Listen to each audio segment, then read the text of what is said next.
5 राज्यों के विधानसभा चुनाव के बाद अब बीजेपी के सामने अगली चुनौती अपनी पसंद का राष्ट्रपति बनवाने की है।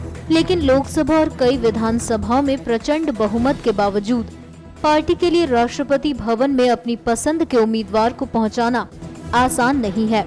यही वजह है कि अमित शाह की अगुवाई में बीजेपी इस काम के लिए एड़ी चोटी का जोर लगा रही है।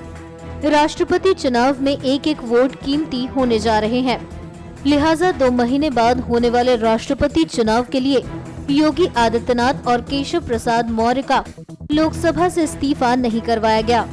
इसी तरह मनोहर पर्रिकर की राज्यसभा सदस्यता भी फिलहाल बरकरार है। बीजेपी की नजर उपचुनाव पर भी है।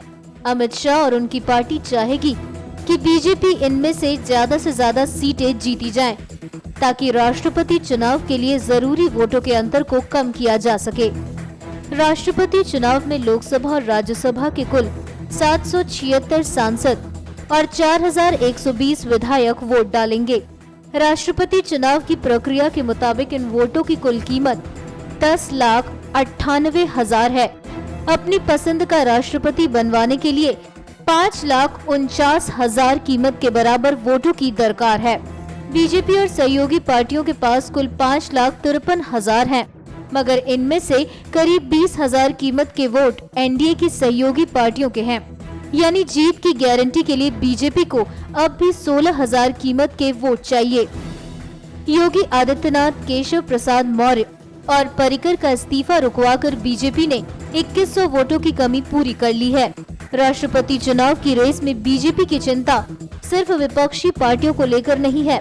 पार्टी के लिए बगावती तेवर अपनाने वाली शिवसेना पर भरोसा करना कठिन है।